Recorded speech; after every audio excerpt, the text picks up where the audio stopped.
Assalamualaikum warahmatullahi wabarakatuh. Perkenalkan, nama saya Fathia Mumtazmal Homsin dari kelas PAIA 1 semester 2. Di sini saya akan menjelaskan salah satu materi dari mata kuliah usul fikih yang diampu oleh Bapak Ali Romdoni berjudul Ijtihad. Dalam Islam, rujukan atau sumber utama dalam menetapkan hukum adalah Al-Quran dan hadis. Namun, seiring berkembang dan berjalannya zaman, muncul berbagai permasalahan yang tidak secara eksplisit dijelaskan dalam Al-Quran maupun hadis. Nah, untuk memenuhi dinamika pemikiran hukum Islam dan kebutuhan masyarakat yang terus berubah, disinilah ijtihad sangat dibutuhkan. Lalu apa sih itu ijtihad? Ijtihad secara bahasa artinya bersungguh-sungguh, giat atau mencurahkan segala usaha. Sedangkan secara istilah, beberapa ulama mendefinisikan ijtihad secara berbeda yang terangkum dalam 4 poin. Yang pertama, ijtihad adalah usaha intelektual yang sungguh-sungguh. Yang kedua, ijtihad adalah proses penggalian hukum atau istinbat sampai pada menemukan hukum. Yang ketiga, pencarian dalil-dalil dalam menetapkan hukum dalam ijtihad adalah melalui Al-Quran dan hadis. Sedangkan yang keempat, orang yang melakukan ijtihad adalah seorang ulama yang berkompeten dan memiliki wawasan dan pengetahuan yang luas dalam bidang hukum Islam. Nah, terdapat 9 metode ijtihad yang telah disepakati para ulama. Ada ijma', qiyas, istihsan, istislah, uruf, istishab, qaul sahabi, sadu dzariyah, dan man syar'uma qablana. Yang pertama adalah ijma'.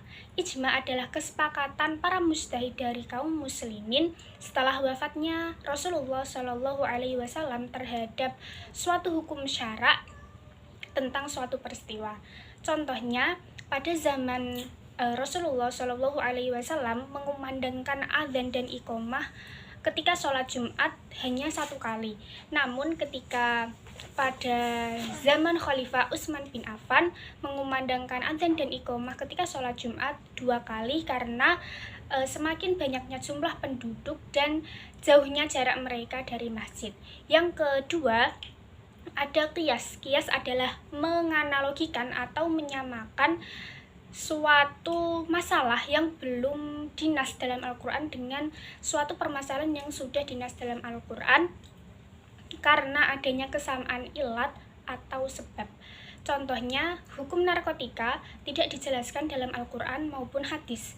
Namun para ulama menyamakan hukum narkotika dengan hukum khomer yang sudah dinas dalam Al-Quran karena adanya kesamaan sebab, yakni sama-sama memabukkan.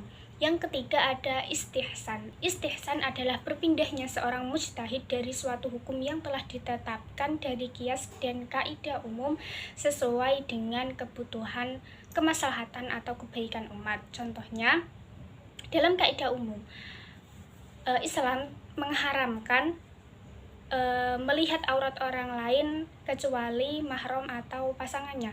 Namun dalam keadaan darurat dan kondisi medis, seorang dokter diperbolehkan melihat aurat pasien yang lawan jenis untuk tujuan pengobatan. Yang keempat ada istislah. Istislah adalah pengambilan atau penetapan hukum atas suatu masalah yang tidak dijelaskan dalam Al-Quran, hadis, ijma' maupun qiyas dengan catatan tidak ada dalil syara' yang menolak atau melarangnya. Contohnya, pembuatan akte nikah. Pada zaman Rasulullah dahulu, pernikahan tidak secara resmi dicatat dalam negara atau ada akte pernikahan. Namun di zaman sekarang, untuk kemaslahatan dalam menjaga hak-hak suami istri, hak anak, hak ahli waris, untuk menghindari perselisihan dan untuk kejelasan status individu dalam masyarakat, maka dibuatlah akte pernikahan. Yang kelima ada uruf. Uruf artinya adat kebiasaan atau tradisi yang berkembang dalam masyarakat, baik berupa perkataan maupun perbuatan. contoh yang menjadi kebiasaan masyarakat kita adalah pengembalian uang 500 dengan permen atau sejenisnya karena alasan kepraktisan atau tidak adanya uang receh. Secara matematis, hitungan tersebut tidak sesuai, namun karena sudah menjadi kebiasaan masyarakat kita, maka praktek tersebut diterima saja. Nah, bagaimana praktek tersebut relevan dengan hukum Islam? Dalam fikih jual beli disyaratkan adanya kerelaan antara penjual dan pembeli. Namun secara teori matematis, apabila perhitungan dalam jual beli tidak sesuai, maka transaksi jual beli tidak sempurna. Namun karena adanya praktek uruf ini, jual beli tersebut sah-sah saja. Yang keenam ada istishab. Istishab ini merujuk pada prinsip bahwa suatu hukum atau keadaan yang telah ada dan ditetapkan sebelumnya akan terus dianggap hingga ada bukti yang sah dan jelas yang mengubahnya. Contoh, apabila seseorang telah berwudu dan di tengah-tengah aktivitasnya dia ragu apakah wudu tersebut sudah batal atau belum, maka wudu itu tetap sah sampai seseorang tersebut memiliki bukti yang jelas seperti bau kentut atau suara kentut. Yang ketujuh ada qaul sahabi. Qaul sahabi adalah pendapat atau ijtihad yang disampaikan oleh seorang atau beberapa sahabat mengenai permasalahan hukum yang belum dijelaskan oleh Rasulullah SAW. Contohnya, pendapat beberapa sahabat tentang hukum sholat tarawih yang berjumlah 20 rakaat. Yang kedelapan ada satu dzariyah. Satu dzariyah ini adalah penetapan hukum Islam yang berarti menutup jalan atau sarana menuju keharaman atau kemadorotan.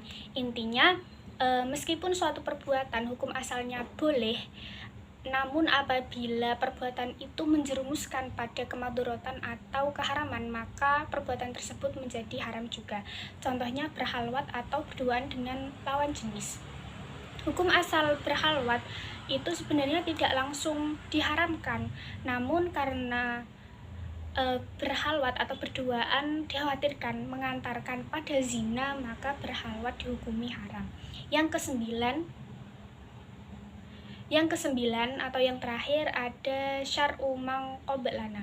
Syar'u man qablana adalah hukum-hukum yang telah disyariatkan oleh Allah Subhanahu wa taala kepada umat sebelum Nabi Muhammad SAW yang dibawa oleh nabi atau rasul-rasul terdahulu. Contohnya ada syariat hukum Islam yakni khitan yang telah ada sejak zaman Nabi Ibrahim alaihissalam. Nah, penjelasan mengenai ijtihad ini membuat kita tahu bahwa hukum Islam itu tidak kaku, melainkan memiliki mekanisme untuk beradaptasi dengan realitas dan kebutuhan manusia selama masih sesuai dengan syariat Islam. Nah, sekian dari saya. Wassalamualaikum warahmatullahi wabarakatuh.